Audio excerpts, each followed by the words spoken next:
दोस्तों, ये प्यारी सी स्टोरी ज़िंदगी के एक पत्थर, कंकड़ और रेत की है। मतलब ज़िंदगी में कैसे आप एक कठिन समय को और कैसे ज़िंदगी आप बिताते हो। तो फ़िलॉसफ़ी के एक प्रोफ़ेसर थे, तो वो बहुत ही समझदार थे। उन्होंने कुछ चीज़ों के साथ क्लास में प्रवेश किया। वो बच्चों को समझाना चाहते थे। जब क्लास शुरू हुई तो उन्होंने एक बड़ा सा खाली जार लिया और उसमें उन्होंने बड़े बड़े पत्थर भरने लगे। फिर उन्होंने स्टूडेंट से पूछा कि क्या जार भर गया, और सभी स्टूडेंट ने कहा हाँ। प्रोफेसर ने छोटे छोटे कंकड़ों से भरा एक बॉक्स लिया और उन्हें भी जार में भरने लगा। जार को थोड़ा थोड़ा हिलाने पर ये कंकड़ पत्थर के बीच सेटल हो रहे थे। एक बार फिर उन्होंने छात्रों से पूछा कि जार भर गया। सभी छात्रों ने बोला हाँ, भर गया। तभी प्रोफेसर ने एक बालू का बॉक्स उठाया और उसमें भरी हुई रेत को जार में डालने लगे। रेत को धीरे धीरे जार में डाल रहे थे। रेत ने बची कुची खाली जगह भी भर दी। एक बार फिर उन्होंने बच्चों से पूछा कि क्या ये जार भर गया, और सभी ने एक साथ उत्तर दिया कि जी, भर गया। फिर प्रोफेसर ने समझाना शुरू किया कि मैं चाहता हूँ कि तुमको मैं इस तरह कैसे समझाऊँ, तो मैं तुम्हें इसलिए इन पत्थरों के माध्यम से तुमको समझाना चाहता हूँ। आप इस बात को समझें, ये जार आपकी ज़िंदगी में रिप्रेजेंटेटिव का काम करता है। बड़े बड़े पत्थर आपके जीवन में जो ज़रूरी हैं, उसमें आपकी सबसे ज़रूरी चीज़ें क्या हैं? आपका परिवार, आपका साथी और आपका स्वास्थ्य, आपके बच्चे।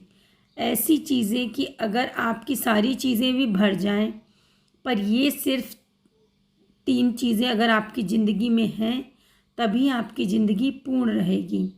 ये कंकड़ कुछ अन्य चीज़ हैं जो ये कहती है कि जैसी आपकी नौकरी और आपका घर, और रेत बाकी छोटी मोटी चीज़ों को दर्शाती है।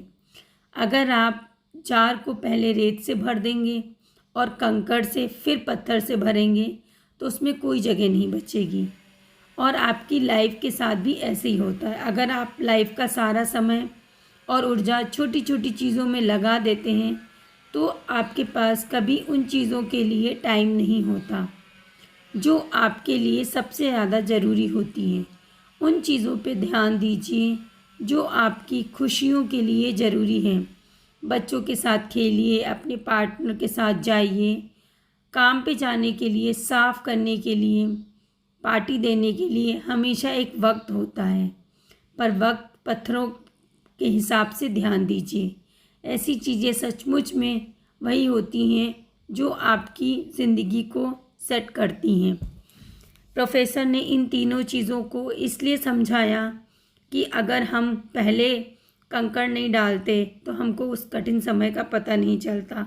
फिर हमने रेत डाली तो हमको पता चल गया कि जो बाकी समय ज़िंदगी का हमारा खाली समय होता है, वो हम उस रेत के हिसाब से सारी जगहों को भर लेते हैं। परिवार एक ऐसी चीज़ है जो छोटी मोटी खुशियों के साथ भी छोटी छोटी जगह को बना लेता है और अपने स्थान में छोटी छोटी खुशियाँ ज़रूर ढूंढता है।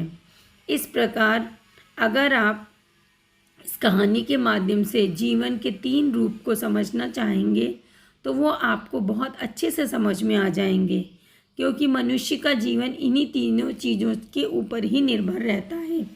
अगर मनुष्य के जीवन में खुशी नहीं होगी तब भी वो नहीं खुश रह सकता, और अगर उसके जीवन में बच्चे नहीं होंगे तब भी वो खुश नहीं रह सकता, और अगर उसके जीवन में परिवार नहीं होगा तब भी वो खुश नहीं रह सकता। इसलिए प्रोफेसर ने ज़िंदगी के पत्थर, कंकड़ और रेत, तो तीनों को उसने एक परिवार के समूह को मानकर इस कहानी के माध्यम से परिवार की महत्वता और ज़िंदगी के स्वरूप को समझाने की कोशिश की है। तो आप इस स्टोरी को, अगर आपको अच्छी लगी हो तो आप इस स्टोरी को ज़रूर सुनें और इन्जॉय करें। Thank you so much.